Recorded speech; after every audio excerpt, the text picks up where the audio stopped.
Nick and Lex here. Hello, everyone. How's it going? So tonight or today, I'm gonna show Alexia a song by Dream Theater, Systematic Chaos album, and you've only heard one song. The album opener, The Presence of Enemies, Part 1. That's it, and I'm gonna show her Repentance today. I think she's gonna like it because it's gonna remind her of a couple of bands, I think. Okay. So it's just like I was gonna literally take the time from Images and Words, but I don't know why. We're gonna do that later. But and I'm sure they're not gonna play this. So it's just a cool song that I think you're gonna enjoy later on in the car or whatever. Okay. And just to clarify, I've heard other Dream Theater songs, but just from this album, we've just heard the first one. Yeah. And yeah, we're going to go see them live in 2 days in Denver. So if you're going to the show, let us know. Yeah. I'm very excited about that because, we were looking at the cover of the promotional thing and the 40th anniversary, and Mike Portnoy is back. So very excited about that. And I mean, I love Dream Theater. I love their music, especially now since, we have so much that we've listened to that it's now not as shocking as it was when you showed them to me 15 years ago for the first time. Oh, God, yeah. Also, 4 years ago, we did our first Dream Theater reaction on the channel, Erotomania. I wanted to play her some instrumental, and she was like, well, it's very busy. She didn't really love it. So if you want to watch that reactions on the channel, there is a kind of like an evolution there. Oh, the camera's like shaking. So yeah, if you want to check out our Dream Theater journey on the channel, obviously I haven't heard everything, especially the last 3 albums. I haven't really, I had the time to sit down and really like listen to them, but we'll eventually do that. Yes. We're going to record Metropolis Part 2 in full on Patreon. So if you want to check that out. I can't wait for that. That's going to be super exciting. All right. So here we go with the 5th song and also the 2nd longest on the album. So I hope you enjoy. Thank you so much. Here we go.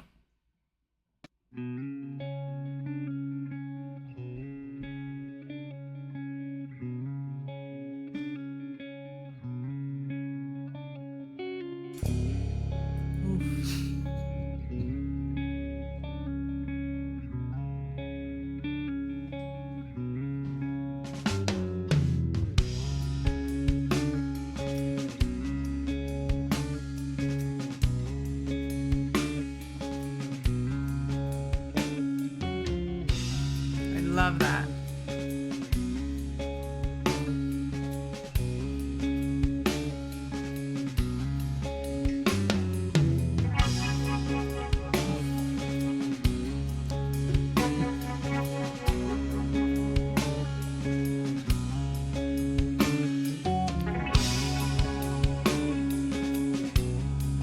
I knew you were gonna like it. I love it.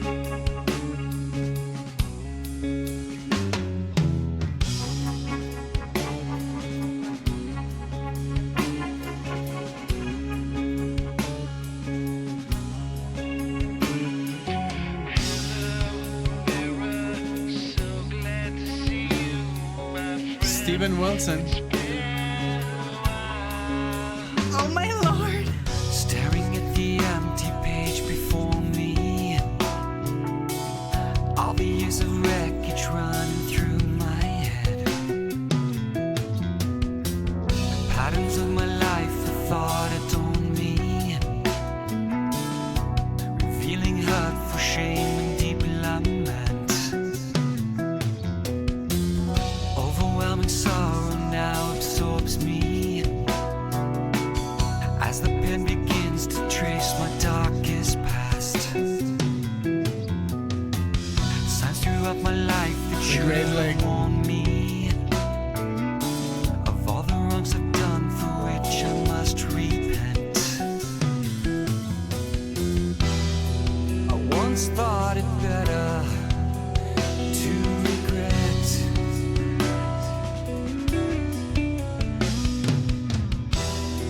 things that I have done and haven't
saved.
Until that moment, I never felt like I'd failed at anything.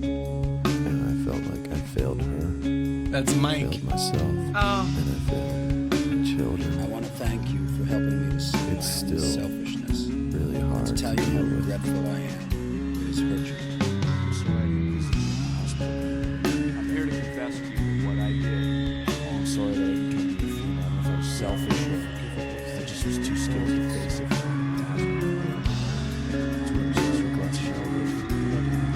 not being able to see One of my best friends, he's the godfather of my daughter. He asked me to sing or play something at his wedding. That's John. I turned it down because I was busy and I guess chicken shit to do it. And I kind of feel sorry for that. He's a very, very close friend of mine. So I wanted to apologise to anyone that I'm upset or offended by my words. I'm sorry. But unfortunately, I was a different I person. tend to express it as a fact. I'm so sorry. And that's kind of arrogant. I wish it wouldn't have happened. Yeah, but I'm so sorry. It's still was.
It's the truth. That's all you can do is live with it. Hey. Wow. Wow. That was amazing. Isn't that different? That was really good. I really wanted to show you some different Dream Theater. Mm-hmm. Some more like, almost like, yes, like Porcupine Tree a little Was bit. that Steven Wilson at the beginning? Yeah. It was him I for looked sure. I think I had I remember in the notes, the linear notes, that Steven Wilson, but we can look it up. I could be wrong. No, but because it did sound like him, and I was like, yeah. It's like, what that is sounds like this? Steven. You want to type it in? Yeah. And also, I don't know, the writing process could have been a little bit different. It did remind me a lot of Tool. A little I was bit. gonna say Tool. Just yeah. a doodle doodle doodle doodle. Steven Wilson. Yeah. So, and I just love the whole, I mean, isn't it insane? Like, John Petrucci is the only guitar player who Yes. gives me a lump in my throat John Petrucci. when he plays. is I mean, he so- and David Gilmour, but David Gilmour is not as dramatic. He has just, I don't know, he has such a way of building a solo that is like I am ready to cry. Yeah. You know. Yeah. Like, no other guitar player has ever done that. I Like, agree. It's crazy. It's a talent that I just haven't heard in other. I mean, maybe Alan Holdsworth, you know, like, has done that to me. But every time I hear like a solo, and I didn't remember the solo, I haven't heard this in maybe 10 years or so. So I just knew that this song was amazing and special, but the solo just totally blew me away. And then the lyrics of all the people, and I recognized Mike Portnoy's voice and John Petrucci, but what a cool song. No?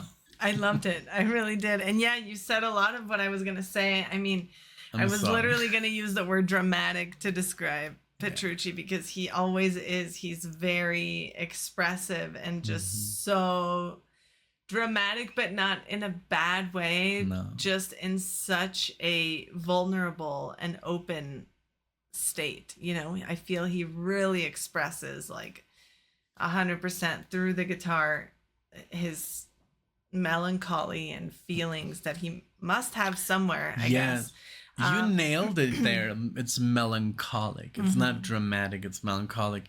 And a couple of months ago, we watched a little clip that appeared. It was like a short, and it was the day that Mike Portnoy's sister passed away, and they're up there on stage playing, and they're both crying. Oh yeah. That was so hard to watch. Yeah. Yeah, that was. Because they're like brothers. I mean, they've been together since they were teenagers. John and Mike. John and Mike, yeah. And they made Dream Theater, you know, they and to see them together on stage, you know, in their 50s, now that he returned, you know, Mike. I mean, it's such a wonderful thing. I never thought I would say this, that Mike Portnoy is back in Dream Theater and we're going to see them. It's a big deal for me, you know, because it's really, it's the band that I've always wanted to see, you know. And we saw them when with we saw them, Mike it was, Mangini, who is amazing. and it was in I the love the Astonishing guy. tour. So Yeah, the Astonishing was a little bit hard to get into. We went in blindly. We didn't have any lyrics. We didn't know it was a concept album. We didn't know it was just one. we were just excited they were playing near us. Yeah. So we went and we were just like, we were waiting for the song to end, and then they played Pull Me Under, and the whole thing like went wild. And then they played like two more, and then they left. So it was not like the best experience, but this is gonna be different. Yeah. So But I really love the song. Throughout the whole thing, just the keys, amazing. The bass was really cool. Like sometimes you pointed out it was doing the same thing as the guitar, and that was just amazing. And I love that whole like kind of like vampy, kind of like low key. Yeah, it's a very special song. It's not that it's really typical. easy to like groove along to, and Labrie was very good. Right? He I wasn't wanted you to give screaming it at me or anything. exactly. I wanted to show you some different Labrie Thankfully. where he sings a more low register. Yeah. And I mean, he sounds freaking amazing. Yeah, he sounded good. I enjoyed it, and yes, the lyrics. We didn't have them pulled up throughout the whole thing, but Yeah, I started them when you they were pulled them up talking. when they were talking, and it was really beautiful because it's like you really grow sometimes, and you realize like I thought I was in the right when I did this, or I thought like I could justify this behavior at that point in my life, but now I look back and it's like I'm a different person. Yeah, and it says, I've "I'm grown, really sorry." and I really like that was not cool, and just to be able to recognize that and to be able to like express that, I feel like we've all done something. Yeah, I felt like that. I you know? felt like that in particular things. I could say maybe to my parents, you know, my dad or my Yeah. mom, stuff that I just didn't mean at the time, but I Yeah. thought they were justifiable at the time. And now I look back and I was like, wow, I was so wrong. Yeah, you know? exactly. And not just with my parents, with you, with anyone. You Yeah. know, there's things that you do in your life that you think you're in the right, and from a bit different perspective, you're obviously not. And then, but the cool thing is to really accept that and accept that you were wrong. Yes, you know, exactly. And then you And to kinda ask grow. for forgiveness, like not only from the person, but also from yourself. Like, Yeah. because sometimes you're very hard on yourself, like, oh, I shouldn't have done that, or oh, it's all my fault. But okay, I'm sorry to the person, but then to also be able to like apologize to yourself and Yeah, forgive you have yourself to be able to forgive because yourself. Very important. for letting you feel that way and just not letting you trap in it. So very, very cool song. All around very awesome. Before we started the video, Nick had asked me, do you want to listen to like heavy Dream Theater or like a softer? And I was like, oh, whatever you want. And I thought you had chosen the heavier. So I was kind of like, okay. But then when it wasn't, I was just very grateful because this is exactly what felt with my mood, I think. Yeah, So, I really wanted to show you something a little bit different, and there's not many songs like these. Like, usually an album has one song that's like this, okay. like The Silent Man. I don't know if you've heard that on The I don't Wake, think so. or there's a ballad on each album, or a song that just like is a little bit more, you know. It's because I mean, Dream Theater, they're just such an accomplished band. They can play whatever they want, and I love that they, you know, change it up. Not every song is like Yeah, you know, yeah. it's like not even like that at all. Like they're always very creative, and there's a lot of orchestration, and it's very thoughtful. The whole flow of the album from start to finish is intentional. Just like Pink Floyd when they record, or like King Crimson or Rush, like everything is very, very particular. It's not just like, oh, let's just throw this on there. It's all very like calculated, and I love that about them. They're like one of those bands, like special bands, you know. Yeah. So I agree. I really have enjoyed everything that you've shown me from them. So thank you guys so much for watching this. Let us know your thoughts on the song, on the album, on the artists, on this tour if you've gone to see them. If you have any suggestions on what we should check out, please leave them in the comments. We love reading from you guys. If you enjoyed the video, please give it a like. If you subscribe, we would love to see you all again in the next one. thank you. Bye, guys. everyone. Bye.